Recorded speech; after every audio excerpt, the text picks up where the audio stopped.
What's good, Wagering World? It's your boy Five Star in Vegas, broadcasting live as always from beautiful Summerlin, Nevada. And then with my co-host, my guy, the only Sacramento Kings fan that I know. What's good, Spread Astaire? How are you today? I'm excited, man. Ready to break down. We got another exciting weekend of college and professional football. And can't wait to hear where we're going to land with all these picks. Yeah, man. Let's go on and get right to it. The past, the present, and the future. I gave you guys the Astros first five. Lance McCullers was solid as we thought he would be. The Astros were able to cover the money line and run line on the first five. 1-0. Just as usual, the Astros come out the gate pretty fast, and they did the same thing. And once again, great pitching. Clearly, the leader, in my opinion, to get to the World Series from the American League. Mine fell short. I made a mistake. Probably shouldn't have bet on Mitch Trubisky. And we'll get into, as you know, I'm like the biggest Mike Tomlin fan that doesn't live in Pittsburgh. Questionable decision making. This is 2 games in a row that I bet on Pittsburgh that at halftime I'm like, we got to see Pickett, and it was quite obvious. I mean, he's overthrowing guys. That 3rd and 15 when they needed to drive in the 4th quarter. I mean, he didn't even give his receiver an opportunity to make a play on the ball. And they got to be frustrated. And I know he's a great coach, but he's really going to test his coaching abilities because I can imagine, right? And you played more organized than I did. But when you're in the locker room and you got a young kid out there slinging it, and it's supposed to be an open competition at every single position, why is this kid still getting run? We know what he is.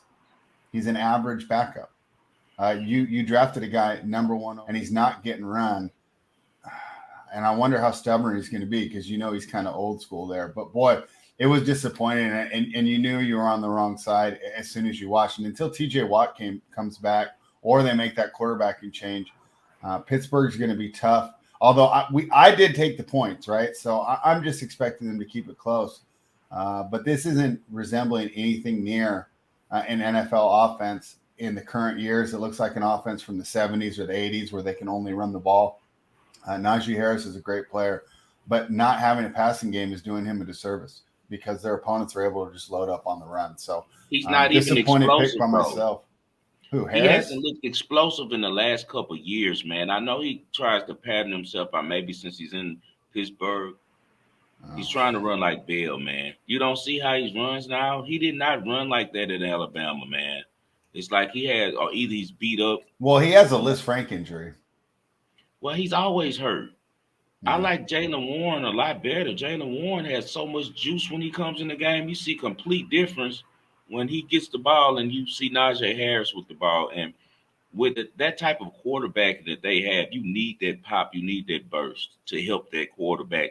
Can't have Najee Harris running through here trying to do hurdles and make highlights and run like Le'Veon Bell and like trying to look like put a little style. Man, we don't care about that. Like I said, I met the kid. He's a great kid, but I mean, it's up to the coaching staff for the Steelers to understand that, hey, man, this isn't 1996. We have to play football with today's times, and I know they used to throw it around when Big Ben was there, but maybe it was more Big Ben. Maybe he really ran that offense and called what he wanted out there on the field like people said that he did. Well, Because we he already just, know he did. I mean, that was an yeah, issue between him and Todd Haley. I yeah. mean, he didn't even. Well, they need him back. The He play needs to call be was like back calling a light play. suggestion. He needs to be back There's a calling difference, plays. though. When you have a Ben Roethlisberger, you can pull that off. I think they got to just let Pickett shine. I think that's the whole problem with this team here. Yeah, and I'm going to talk about that. Like you said, we're going to focus on him a little more, but I'm very Yeah. upset with Mike Tomlin, and he's usually one of those guys like to back, because I But even actually, the best people make mistakes. So, yeah, even the best make mm. mistakes. But I also gave this play out yesterday as one of my 5-star plays. I was very confident in it, which we pretty much were telling each other on this one, and I even gave it out on ESPN 97.5 to the listeners. It really perturbed me when we got into the second half, and I was like, damn, I should have took just the first half +3 with the Steelers, because they had already been talking about all week how they wanted to come out fast. Mitchell Trubisky was saying it was apparent that they got out to a good start. They've been starting too slow in this game. They started fast and they ended slow because they're an offense that can't produce for 2 halves. So I would have rather had them produce late, and we'll get a little bit more into that fourth and whatever it was. I don't know how it goes from a 3rd and 5 and you have 12 people on the field and it goes to 4th and 1 instead of a first down like most instances. But like you said, we'll talk about that a little later. I had a winner with Coastal Carolina last night. Had a money line. I could have laid the 2 as well, but I suggested to the listeners on 97.5 ESPN in Houston when I gave it out on the bench that they could split it. They could give up the -2 or they could do the -130 or take both. And it was a pretty easy game. Word was a little bit for the Chanticleers because Grayson McCall was injured. And I think he'll be okay. It seems like if it was necessary, if the game would have been close, he would have went back in. But the coach, Jamie Caldwell, really wants to protect the superstar. And they're tied at the hip. I really believe that when Grayson McCall goes to the draft this year, that Jamie Caldwell will go take a bigger job because he's definitely earned it and deserves it for the job he's done at Coastal Carolina. They're one of the preeminent mid-major teams that you're going to see around the country. So we were able to cash that. Also, I was able to cash West Virginia. It was a private play for me and the clients. Pretty easy one as well. They left them in the second half. They scored 16-0 in the second half. The final score was 33-10. Unbelievable job by that West Virginia defense. They were everywhere on the field, just as I knew. Grant Wells is a terrible quarterback, Virginia Tech's quarterback. He wasn't good at Marshall. He isn't good now. Been in college forever, throwing interceptions, and he continues, and coaches continue to like him for the person he is. He's probably great on the whiteboard or something before the game starts, and then when the game starts, he gets out there and shows that he's really not a talented quarterback. And as long as he's at the helm for Virginia Tech, I'll be fading him every week. Now let's jump on to the present and start breaking down the present. All right. First game we have on the schedule. This is all you. Clemson at Wake Forest. Wake Forest catching 7. I think this is an upset alert right here. Wake Forest was overlooking Liberty last week and almost lost at home. I think that their coach Clawson will have them fully prepared to finally show up against Clemson. They've been embarrassed by Clemson like the last 7-8 years, and each year they're considered to be a team that can battle them for the ACC. I think they definitely keep it within the number, but I would not be surprised if they win, and it's all based off of Big Cinco, the quarterback for Clemson, DJ Uiagalelei. He is not good. Simple as that. He's not the standard that Clemson is used to having at quarterback. Too many missed throws. He makes an easy playbook look difficult because he should be completing way over 50% of his passes, but he isn't. Clemson does have dynamic running backs. If Wake Forest could slow down the running game for Clemson, I think they have a great chance just because the best quarterback in the game was Sam Hartman. Rooting for that kid a lot. He was dealing with some blood clots that he had to get removed, and they thought he was going to end up missing the season, but he's back, and he hasn't missed a beat. And I think he fires off on the Tigers this week, and I think that Wake Forest stirs it up a little bit and keeps their game within 7 and maybe pull out the victory. Notre Dame headed to North Carolina. Notre Dame underdogs on the road. There's no way that Notre Dame keeps up in North Carolina. Really? I bet it when it was a pick 'em at -110. Pickett flew all the way up to -2. The reason why is, do you remember Luke May, that was North Carolina's star basketball player? About 6'9", used to hit the board. Got a little run in the NBA. Could shoot the 3, but he was mostly a banger. Okay. Luke May. Well, his younger I brother. remember Sean Mays. No, you're thinking about Sean Mays. He's from way back in the game. That's the old man.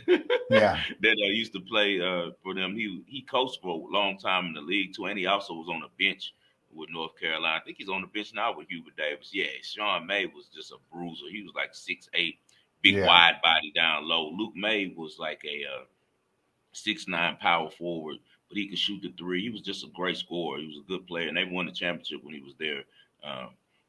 Luke May's younger brother is Drake May. Drake May is a quarterback. He's a freshman. I talked about him a little bit earlier on the show this year. He was the Gatorade Player of the Year. This kid can go.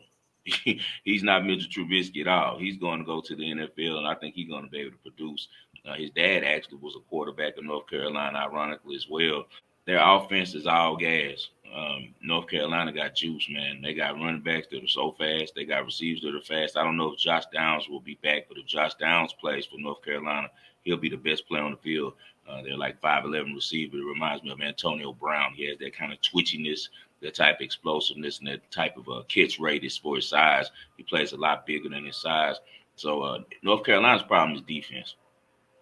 But the thing that's great about facing the Notre Dame team that struggles to move the ball is not only does Notre Dame struggle, they also have to play Drew Penny as their quarterback. He's not bad. He's just undersized guy, and he's just serviceable. I don't know if he's going to be able to put up enough points to contend with North Carolina. Notre Dame has really struggled on offense this year, as you see earlier from the results.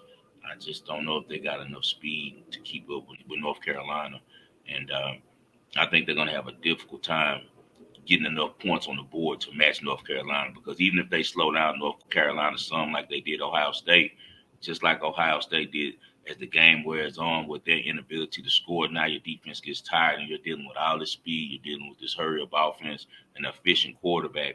Sooner or later, the dam breaks, and I think that's what's going to happen in this game. They're going to be revved up in North Carolina, I'm sure, having Notre Dame come in. You're going to see that beautiful Carolina blue all over the stadium, and I really think that North Carolina handles Notre Dame fairly easy. Into the NFL, the first one on our docket, the Baltimore Ravens, coming off that terrible loss against Miami Dolphins, where they gave up 28 points in the fourth quarter. Their secondary got absolutely shredded after first dominating 3 quarters there. Miami's really interesting. You take out that 1 quarter, their numbers aren't that good at all. And in fact, even with that quarter, their ability to stop the pass is not very good. They're ranking 27th or lower in the ability to stop the pass and their ability to coverage over on PFF. So this is an interesting spot here for the Ravens. I expect them to bounce back. I'm not high on Mac Jones, and I'm definitely not high on the 2 men that they have trying to guide him into becoming a better quarterback. And all these guys that I love so much, we're going to have to take shots at, right? Because Tomlin made a mistake with the starter. He should have gone with the kid. It's going to make the team more energized and more excited to be around. And Belichick, I mean, this is just stubbornness, right? It's stubbornness because I understand where they're coming from.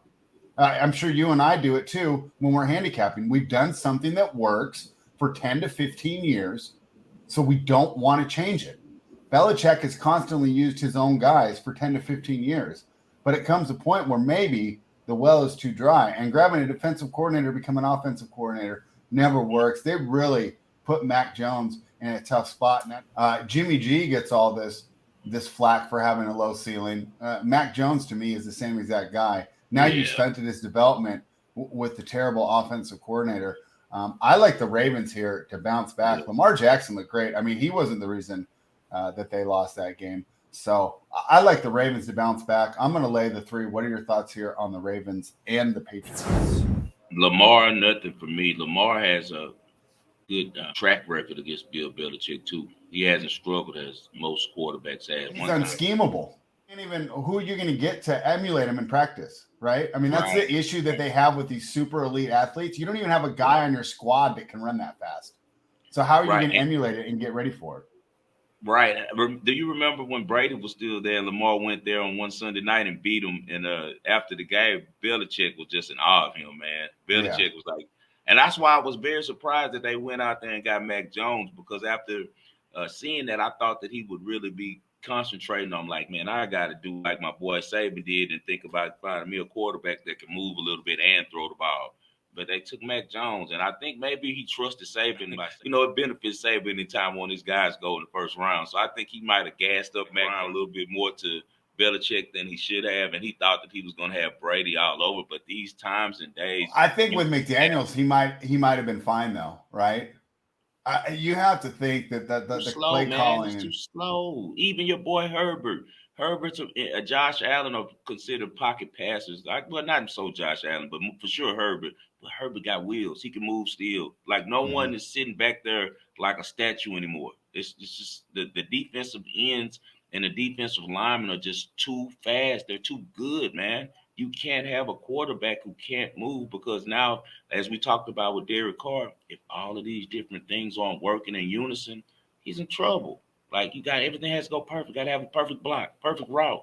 Got to have the perfect pickup by the running back on the blitz. Like you sometimes, especially in this new day and era, you have to have a quarterback who's a playmaker, man, who's the one who's going to be pulling the train, not just jumping on it. I feel like, and I think Mac Jones is more of a serviceable backup. I don't think he's going to be a real star in this league at all, like everyone was thinking from last year. But as you said, he did lose his offensive coordinator. He did look a lot better last year. Um, but we'll see, man. I'm not too high on Mac Jones, but on this game, I do like the Ravens. That -3 even money sounds beautiful to me right now. I think I'm going to go bet it now. I just was looking at it. I really don't like betting NFL, as you know. Set me up perfect there for our next game. Because you said everything that I want to say, and I said this preseason too, so don't act like I'm jumping on the bandwagon. This is a preseason assessment. Right. Can't have a statue back there. Matt Ryan? Not. You got to be kidding. And the line's dropping on this game. Go on and call out the game. Kansas City Chiefs heading to Indianapolis. Good. Keep betting it. There's so many people that are going to take the Colts at home, and they're going to do it off the strength of 52 of the 53 men on the roster. And hey, give Chris Ballard credit. If the Chiefs lose this cover, I'm never betting the NFL the rest of the season to the playoffs. And I'm not lying. You will. Well, first of all, they won't. So, I mean, that's fine. But no, I hope not, man. I hope not, because it's starting to I don't understand how this guy could be so sharp at every other position and then just ignore. I mean, it's just weird. That's my guy. It'd be like if you went into someone's house and the whole house is spotless, and you go in the kitchen and there's a mold, and they wash their dishes in 3 weeks, and there's 15 pans, and the rest of the house is spotless. That's what it feels like the way that Chris Ballard built his team, because at all the other positions, he's done a great job. Maybe you can argue wide receiver, but last week they didn't have Michael Pittman in there. And wide receiver is an interesting position where we've seen later round picks end up being serviceable. So I understand what he's trying to do there. He's got a great line, obviously a great running back, and they're solid at all three aspects of the defense. Now, they do get 2 key players back this week with Pittman, and then, of course, Darius, Shaquille Leonard, who's going to help a lot. But a linebacker is not going to help you against Mahomes. Chiefs don't even run the ball. Yeah. I'm laying the 5.5. This is my favorite bet of the week. Keep loving these Colts. Keep loving them because they beat up on the crappy AFC South. Let's see what happens when they go against a real team. I love the Chiefs. And if you don't think that Mahomes ain't sitting here and watching everybody in the media slurp Josh Allen, you don't think that's putting a little bee under his bonnet or whatever the right little term is, right? Yeah.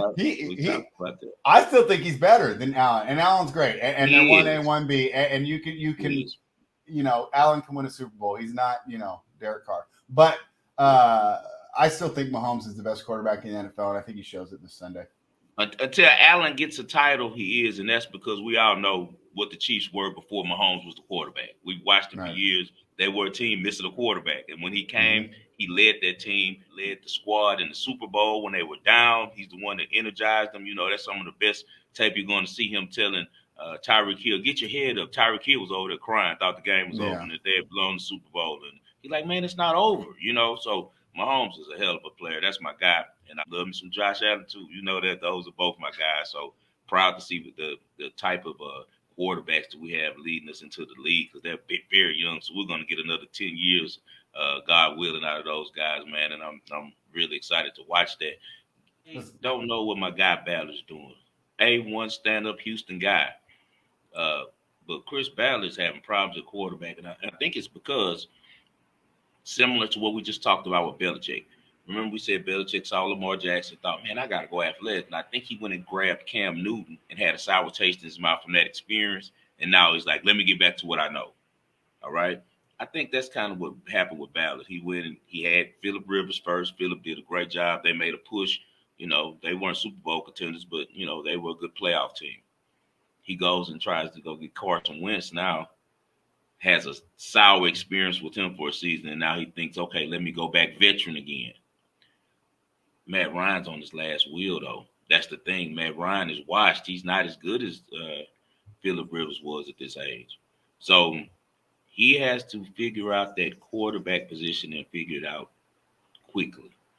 Otherwise, he's going to miss a great opportunity to really make us push at the Super Bowl, because he has the roster and they're in the perfect division just to smash the division and kill it. But how are you going to do this without having the main thing, the head to the snake, and that's the quarterback.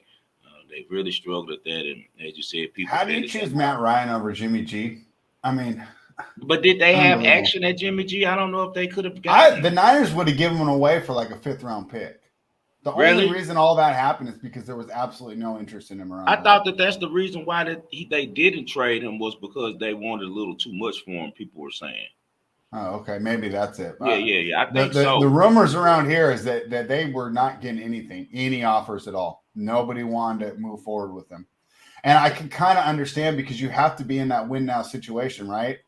If you're a rebuilding team, he's not the guy you rebuild around. You want to rebuild around someone who has that potential to be the top 5 guy, right? Or just a younger guy on less of a contract. Because if you traded him for him, you would have got the old contract, not the renegotiated one. You would have had to pay him $20 million. Anyways, big mistake there. We're both in line on that Chiefs, game. Man. Chiefs are nuts. Yeah. They should That's my beat favorite the hell play. out the Colts. That's my favorite play. Let's talk about the highlight game. I think it's in the afternoon, right? It's the Packers and the Bucks. It's basically even, right? Packers are catching 1. That doesn't really mean a lot to me. You're just picking the winner here. I don't know about Green Bay. I like the under in this game. Bucks have impressed me. Bucks have impressed me. The under is the play. That's the for sure play. Bowles must have heard me speaking about him because he's been out there coaching his tail off. He's done a great job of protecting with all Brady. the injuries. You got to give him credit. He's done a great job of letting Brady just, as every coach should, NBA style, do what the hell you want to do, Brady. You earned that. So don't practice all week. Don't do anything. Just be ready to get these guys a couple plays. And I'm going to make it simple for you because this defense is about to be so outstanding. All I need is 2-3 special plays from you each game. It's like the beginning of his career all over again. Oh, it's right? a perfect full formula, circle, man. Just like what he was doing in the very beginning in New England, where put up 17 and we win. I'm much higher on the Bucks than I was at the beginning of the year after watching them play. Especially the way they're absorbing injuries, because if some of these get back and get healthy, they're only going to get better. They're going to come back. Before the end of the season, they'll have Godwin back. I hope so, because the thing is, he did have a major ACL and then had a hamstring after, which correlates kind of like happened with Clay and other players and stuff like that in other sports. So he might end up missing a lot of time, man. I hope not. He's a great player. He should sit out if he has to because he's that good of a player. He doesn't want to risk his career. I don't know what they're going to get out of Russell Gage. He hasn't done anything. He's hurt too. So they have to fix the receiver position. I'm more worried about the line for this team. Yeah. They keep taking injuries there. They're down to third string left tackle. Yeah.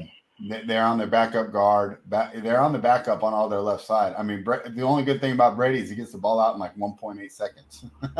He's so smart, Phil.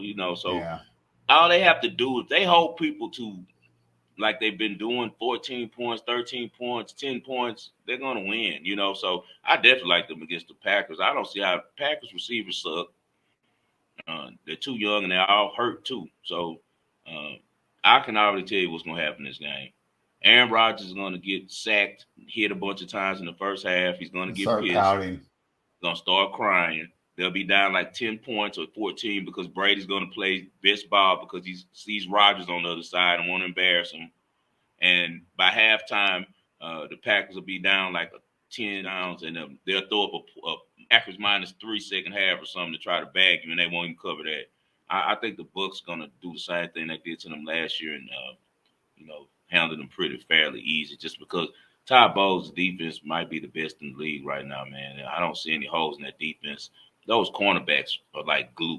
They're quarterbacks like you never open. Like nobody's ever open when you drop back. And they're just a good defense, man. And the D-line is bringing heat. All of their pass rushers are getting to the quarterback. Shaq Barrett is one of the most underrated players in the league, I want to say. He's a real factor, man. So, I like the Bucs in this game. I think the Bucs win. I also like the under in the game. What is it? I'm going to guess 43? It's probably a little lower now. Let me look right now on NFL, on Bookmaker. Pull it up for me, guys. 42. Yeah, so probably was bid down. All right. Bills and the Dolphins. Yeah. Sorry, I'm not too excited about this game, but I'm opposite everybody here. I know a lot of people on Miami. I think you're overreacting to one quarter here, guys. 1 quarter of football. Rerun all your numbers and take out that fourth quarter. Right? I mean, it's 1 quarter against the completely beat up secondary, And we haven't talked about it yet with Baltimore. We kind of skipped over it. With the Giants doing good and Wink Martindale being there, it's interesting to see. I wonder how much that matters, that drop off. They lose their defensive coordinator, and He's a there was good a lot of DC. mistakes that allowed Miami to be able to do that. Buffalo, to me, when you consider the health, is so much better defensively. And I'll tell you what, Miami's great, and this is a fun story. And I love, I work for a DFS company, and fantasy football is great and everything. But I just love the way that it skews the way that people look about betting on the NFL, because they only look at offenses and they only look at skill players. And yes, we've talked about it. The best number 2 receiver in the league, and arguably the best number 1 receiver in the league. Definitely the best receiving core. I love Gesicki as a tight end, and they got a guy in here scheming up Kyle Shanahan genius plays that are actually based on the run, even though people don't want to give them credit for how much play action is involved, and the fact that they can establish the run to be able to get these guys that wide open. Regardless, you're going against the team. When I ran my numbers with Tyler this week, one of the things we both noticed is for the Rams and the Titans, our numbers are way off, because if you play the Bills, your numbers are skewed. It's gonna make it look stupid. And so that's how much better right now the Bills are than every other team. The Bills are like firing on all cylinders right now. I expect the Chiefs to get better as the season goes on, and this is going to be hopefully a great matchup in the playoffs when they meet. But I think the Chiefs are going to improve a lot more between now and that playoff meeting than the Bills, who it's hard to see how they can improve. I can't even imagine what their film sessions are like.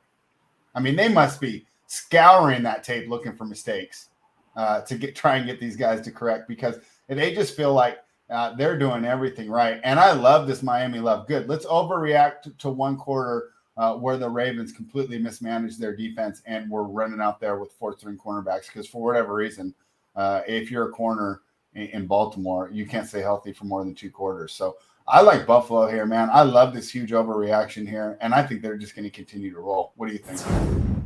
I'm on the opposite with you on that. I think all right, let's hear it. Let's hear Miami. I think McDaniels is sharp enough to keep it close. I think Josh Allen is suspect to having a bad game. We've seen him turn the ball over before. And I don't want to bet against Allen. The last couple games, even in the Rams game, he turned the ball over. It's just that the team was, just overwhelmed that team. I don't think they can overwhelm Miami like that, the way that they overwhelmed them. And the Titans just aren't as good. To me, even though I know you didn't drop them as much, I'm not high on the Titans this year at all. You saw how the Giants handled them at home. I really think that Mike McDaniels is that sharp. I think he can keep this game within the number. I think it'll be a 4-quarter game, simply because Buffalo's been up in upstate New York practicing in 70-degree weather. When they come down to the dirty, it's going to be pretty humid, man. It's real hot. And then we also know about the famous Miami flu. Von Miller's my boy. I done kicked it with him before. I know how he likes to have a good time in Miami, but once a year during the season. So be careful for that Miami flu as well. I'm more worried about that with NBA guys. I don't think McDermott's going to let that happen.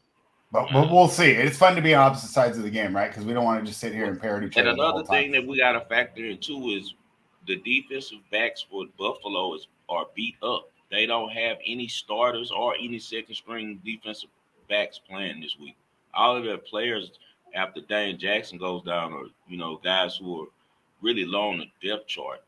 So I know my guy Sean McDermott is a brilliant defensive coach, and I'm sure he's going to try his best to hide him. But I think that McDaniels figures out a way to get some mismatches in the passing game on those guys. I mean, if they're able to protect Tua enough, I think, Tyreek Hill and Jalen Waddle can get open against anybody, especially guys who are backups. So I'm going to be on Miami on that game. I'm actually going to bet it. I already did bet, actually. I took Miami. Right, I got 6 points on it.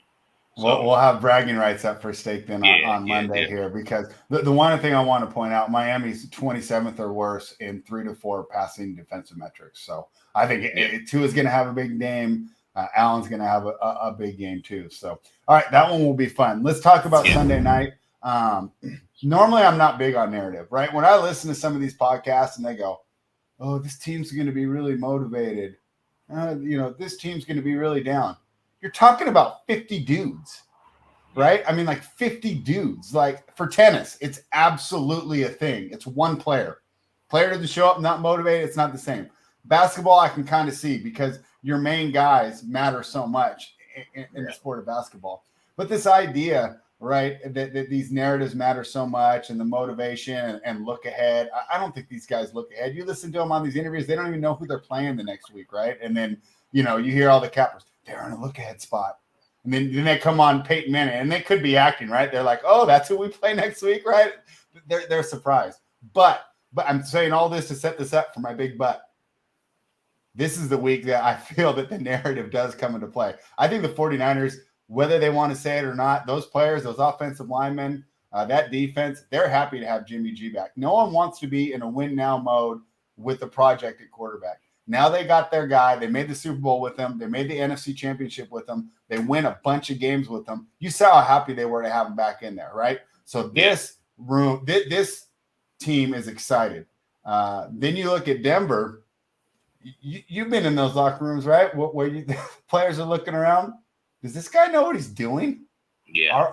Does our coach know what he's doing? You got a new head coach, new OC, new DC. Nobody has any experience. Russell Wilson, like I said, if he was really the dude he wants to be, he would have called the timeout in that first game and told the coach, what are we doing? Right? What are we doing? We're not kicking a 64-yard field goal. So I think he's kind of in an interesting spot here too, where he's put so much on himself here. And I know they're talking about all these great weapons. Well, only one of them's left because, Tim Patrick went down. Judy's hurt. Right. So it's just Cortland Sutton over there. And now they're getting into backup land, kind of like the Packers are here. I really like the Niners to get it done here. And I think Jimmy G is going to do what he always does, and that's just win the game with average stats. Man, we don't even have to talk about this much. Nathaniel Hackett is not going to be prepared for Baby Shanahan. Baby Shanahan is coming back to Denver. He's going to be thinking about his dad and his great championships there. I'm sure his dad will be sitting up in the box, grinning. And they're going to just smash them. They're going to run over them because the Broncos' offense sucks. Simple as that. I think that you're dealing with a defense who's very used to controlling Russell Wilson anyway. Fred Warner's had some great games against Russell Wilson over the past years, So I think that continues. And I think the Broncos just a little bit more exposed each week, So I'm definitely with you on this. I'll definitely be on the Niners, man. Let's get to the future. All right. You want to talk about the 2-0 teams and their playoff chances? I think there's only one that we're really worried about, but go ahead and break that down for who you think is going to make the playoffs, because for these 2-0 teams, it's really hard to argue against them. I think that all five make it, actually. Okay, so let's go straight to the Giants, because let's just go ahead. Philly's going to make it. Kansas City's going to make it. Yes. Miami is probably going to make it unless any team injuries, right? Miami, I guess I'd be a little bit worried about. Like I said, I think there might be a little bit of mirage to the start. But for the most part, if I had to bet right now, -110 on both sides, they're going to make it. And the Dolphins must win this week to be locked into the playoffs, I think. Because they both have division opponents. So if Miami can beat Buffalo, I think that they can get in. They'll end up getting in. Later on, that win will be major for them.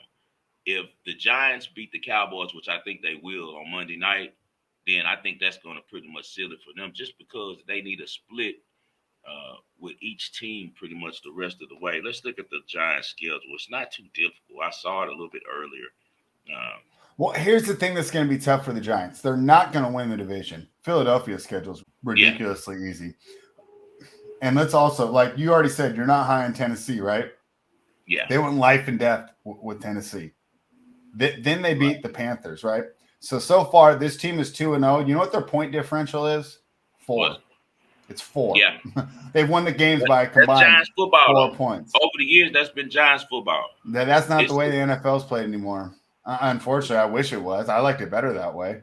That's how they play football, NFC East football. They got the Cowboys. That's a win this week at home, so that'll be 3-0. Maybe. I'm not writing any of these so-called wins in here. I mean, I thought the Bengals had a win over the Cowboys last week. Let's see how Danny Jones does against Micah Parsons. who's making he's definitely a top 5 pass rusher, right? It's no way he's making that an the argument for the Cowboys best pass backup rusher in the league. quarterback plays that well again. He started showing signs of who he really was in the second half. It just He's not going to have to put up that many points, though. And I'm not sitting here, I'm going to bet on the Cowboys. I'm just kind of playing devil's advocate here for you. But I just don't think that you can write this in. I'm not really impressed with this team at all. I think it's just I like fortune with the schedule. I think Dayball can beat the buffoon of the coach. Yeah, I can't argue there, right? I mean, huge coaching advantage. And you have to give him credit. You know, something about Dayball, right? He's been in the league since he's 27.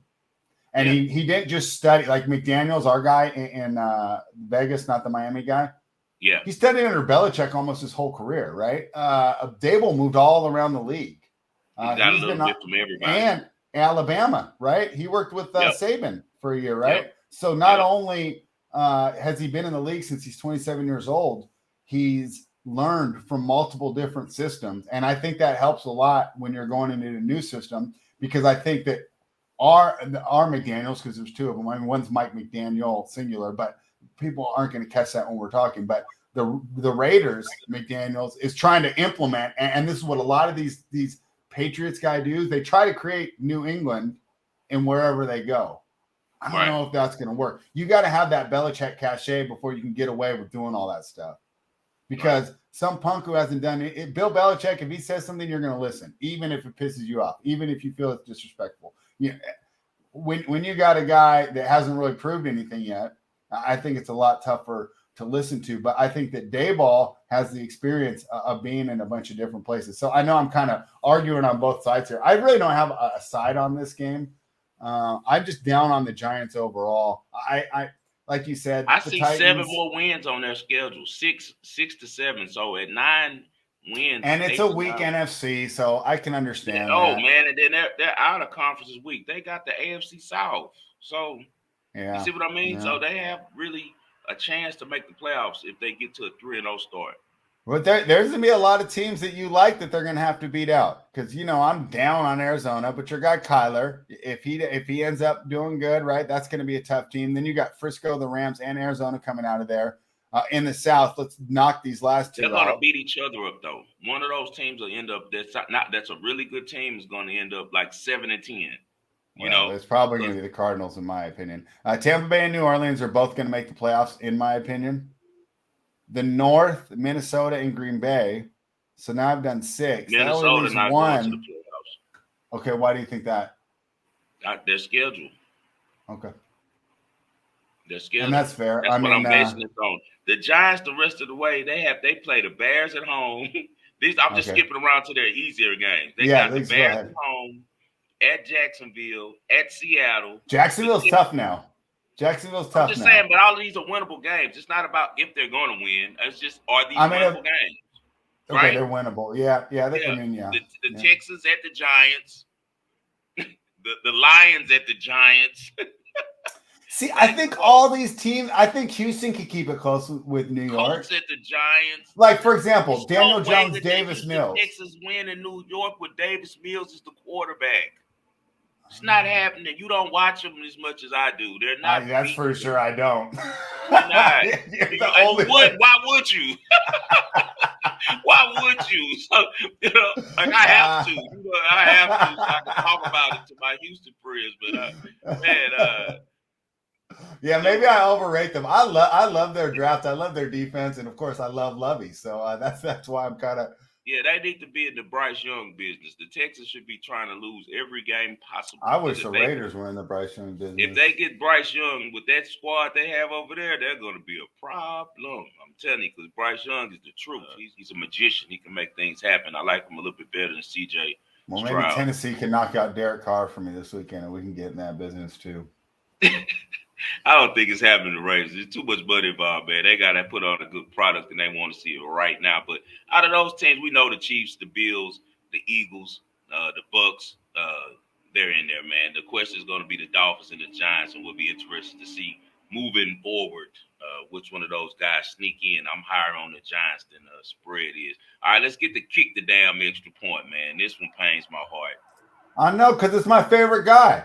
Literally my favorite coach in the NFL, and now he got to be on here, man.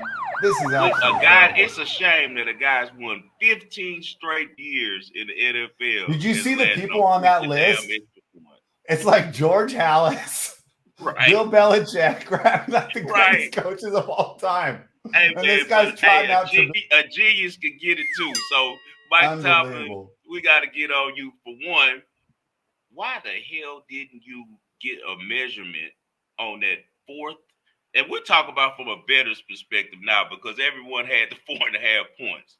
Yeah. You're down 9. I know you need 2 scores. Cleveland does what only Cleveland does and puts 12 people out there on the 4th and 5 and gives you action at going for it and us getting the late cover with a touchdown. It was 5 yards, so I don't see why it wasn't an automatic first. But okay, if it wasn't, you don't have the wherewithal after winning 15 straight years in this league to say, hey, we want a measurement that gives you time to talk about it, make a decision, get a play together, all types of things. You just keep your field goal kicker out there. Okay, and that's bad. But the worst decision is you have a 24-year-old rookie. This ain't 20-year-old Trey Lance who hasn't played football at all that needs development. Give me a break. Let the kid shine. And you don't think those receivers want him out there? You don't think that Pickett and Deontay Johnson and Chase Claypool aren't sitting there like, man, let us get the kid that can sling it. Yeah. Oh man, I can't wait to see Pickett. I don't know how long Tomlin's going to consider. Wasted right now. I know, and it's I don't terrible. know why he won't play Pickett because all you're doing right now is setting yourself up for another high draft pick, and you just took a quarterback. So why would you even be worried about that? It's win now. Let's get this guy as much experience as we can so that we're prepared for next season. Throw him out to the wolves, and as you said, he's freaking old as me. He's 24. Like this dude isn't a kid or nothing. He's an old man out here. He's played like 8 years of college football in the same stadium. You guys have been watching you at practice and stuff. Like he's already ready to go, man. Mike Tomlin, why are you continuing to run with Mitch Trubisky? Why did you even bring him into camp? What were you thinking? Well, he should be the backup. He should be the backup. He's a fine backup. You only paid him $3 million. Mike Tomlin, you prevented all the bettors in America who trust the Steelers brand last night from covering. And you also are screwing a kid out of playing time, allowing him to be behind a backup quarterback. And for that, despite all your greatness, kick the damn extra point, man. All right, let's get to this weekend's winners. Time for the Ball and Parlay. We'll go in chronological order. Start with you because you have a pick from Saturday that surprised me when you sent it over. But I've waited. I'm going to hear the breakdown right now live with the rest of the viewers. Why are we taking Washington State over the greatness of the Oregon Ducks? Because you're going with name over game. You know how I am about these quarterbacks. Quarterbacks and coaching is the key to all success in football. And Bo Nix is horrible. Oregon quarterback is an Auburn transfer that's gotten time and time again off his father's name. He's not a good player. Similar to Grant Wells, he's an interception thrower. He makes bad decisions with the ball. He doesn't get to his reads right. He bails out the pocket way too fast. And he's going against Washington State defense that shut down Wisconsin at Camp Randall. They've been one of the best defenses in the country over the past decade, and especially this year. Their head coach, Jake Dicker, was there before becoming the head coach. He became the head coach because their coach had an issue with the vaccine, big vaccine issue that went down. And I remember that. Yeah. And he ended up being the head coach, but it's worked out perfectly for the Cougars because this guy can coach. He has been playing solid. And do you remember I told you before the season to watch Cameron Ward for Washington State that was coming in from Incarnate Word? We talked about him yesterday on 97.5 ESPN on the bench. And one of the top draft guys in the NFL, Lance Zierlein, spoke about how people were texting him from everywhere. Guys like Aaron Taylor and other commentators were texting him like, hey, do you know about this kid, Cameron Ward from Washington State? Well, this is his turn. He's going to show the world the things that I've known about him since playing spring football back in the pandemic at Incarnate Word. Washington State is going to beat Oregon. They're not going to just cover it to +6.5. They're going to win +200. And remember, I told you, these guys have been playing each other for a long time in the Pac-12. The Ducks have never played well at Washington State in Pullman. Pullman is going to be rocking. The Ducks are also flying high off of beating the team BYU. People are overrated. BYU isn't fast. They don't have a lot of athleticism.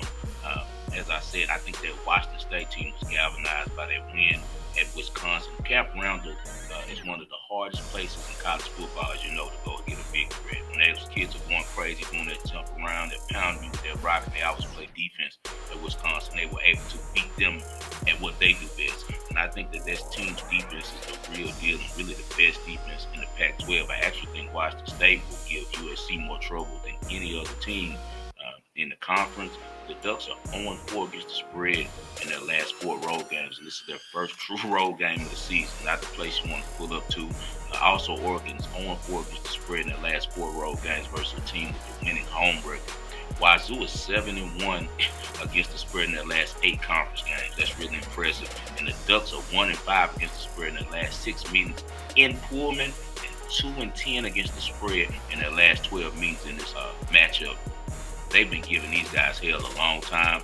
I take them every year with the points when they play them, but I sincerely think that they upset them. I think we see Cam Ward put his name all across ESPN, and people realize what a great quarterback this guy is. He has a mill-support arm, and he also runs. Most of all, he doesn't turn the ball over.